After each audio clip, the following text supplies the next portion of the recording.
लाडकी बहीण योजनेच्या ई-केवायसी मध्ये एक महत्त्वाची अडचण अजूनही महिलांना येते, ते म्हणजे आम्हाला पतीही नाहीत, वडीलही नाहीत आणि आमच्याकडे सर्वात महत्त्वाचं म्हणजे आमचा घटस्फोटही झाला नाही किंवा काही महिलांचं मत आहे की आमच्याकडे त्या ठिकाणी पती सोडून गेलेले आहेत आणि आमच्याकडे कागदपत्र देखील नाहीयेत। मग अशा महिलांची ई-केवायसी करण्याकरिता सरकारकडून कोणता नवीन पर्याय उपलब्ध झाला आहे का, किंवा तुम्ही कोणते डॉक्युमेंट त्या ठिकाणी जमा करून तुमची ई-केवायसीची प्रक्रिया पूर्ण करून घेऊ शकता, सविस्तर माहिती आपण व्हिडिओमध्ये जाणून घेणार आहोत। त्यामुळे व्हिडिओ शेवटपर्यंत नक्की पहा आणि चॅनलला सबस्क्राइब आणि पेजला फॉलो करायला विसरू नका। तर लाडक्या बहिणींनो, यामधील सर्वात महत्त्वाचा मुद्दा म्हणजे बघा, लाडकी बहीण योजनेअंतर्गत पती आणि वडील नसणाऱ्या महिलांसाठी राज्य सरकारद्वारे काय सांगण्यात आलं आहे की आता तुम्ही तुमचे डॉक्युमेंट अंगणवाडी सेविकांकडे जमा करून द्यायचे। आता अंगणवाडी सेविकांकडे डॉक्युमेंट कोणते जमा करायचे तर लक्षात घ्या,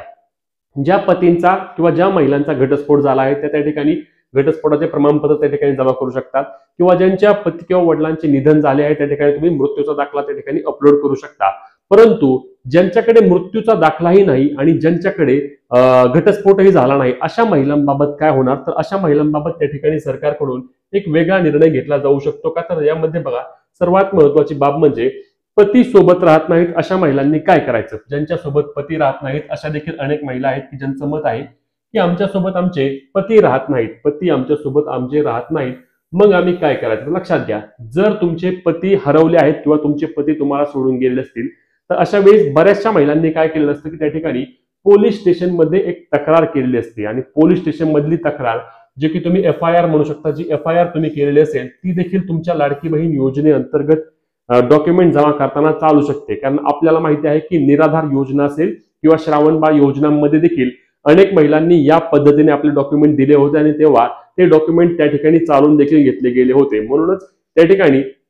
जर तुमच्याकडे पोलीस स्टेशनची तक्रार असेल, जर तुमच्याकडे त्या संदर्भातील एखादी FIR असेल तर तुम्ही ती FIR या ठिकाणी तुम्ही तुमच्या अंगणवाडी सेविकांकडे जमा करू शकता, तुम्हाला अडचण येणार नाही। परंतु ज्यांना नवरा आणि वडील सोडून गेल्यावर काय होणार, म्हणजे ज्यांचे नवरा आणि वडील ज्यांना सोडून गेलाय, तो फरार झालाय, अशा महिलांनी त्या ठिकाणी काय करायचं तर राज्य सरकारद्वारे किंवा महिला व बाल विकास विभागाद्वारे याबाबतची लवकरात लवकर अपडेट घेऊन येण्याची विनंती देखील त्या ठिकाणी आम्ही महिला व बाल विकास विभागाला करत आहोत की अशा महिलांचं काय होणार। कारण असा देखील प्रवर्ग मोठा आहे की ज्यांचं काय झालंय की ज्यांचं लीगल कुठलीही डॉक्युमेंट नाहीयेत, म्हणजेच की ज्यांच्याकडे घटस्फोटाचा दाखला देखील नाहीये, ज्यांचे पती त्यांना सोडून गेलेत परंतु त्यांनी तक्रार देखील केली नाही, कारण ते संमतीने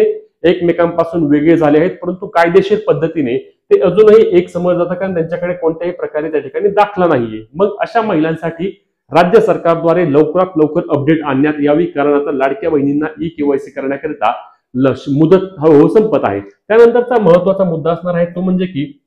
ज्यांचे बघा या ठिकाणी पती सोबत नाहीयेत आणि कागदपत्र नाहीयेत काय करावे, आणि त्यानंतरचा एक महत्त्वाचा मुद्दा या ठिकाणी राहिला आहे तो म्हणजे ते बघा की कागदपत्र नाहीत, आमची लाडकी बहीण योजनेची ई-केवायसी करण्याकरिता आमच्याकडे कागदपत्र नाहीत। आपण हा मुद्दा आता पण पाहिला की सरकारने अशा महिलांसाठी काय करावे, सरकारने अशा महिलांसाठी एखादी प्रणाली आणावी, वेगळ्या पद्धतीने अशा महिलांची त्या ठिकाणी ई-केवायसी पूर्ण करून घ्यावी, कारण अशा महिलांना देखील मोठ्या प्रमाणावर लाडकी बहीण योजनेच्या पैशांची गरज आहे। मग तुम्ही आता घटस्फोटित असणाऱ्या किंवा ज्यांचे पती वारले त्यांच्यासाठी तुम्ही डॉक्युमेंट सुरू केले आहेत, ते काही मान्य आहे, ते एकदम चांगला निर्णय तुम्ही घेतला आहे। परंतु ज्यांच्याकडे कागदपत्र नाहीयेत अशा महिलांसाठी तुम्ही ऑनलाईन पद्धतीने किंवा तुम्ही कुठल्याही तरी पद्धतीने त्या ठिकाणी एक नवीन प्रणाली आणावी, जेणेकरून अशा महिला देखील त्यांची ई-केवायसी पूर्ण करू शकतील। त्यानंतर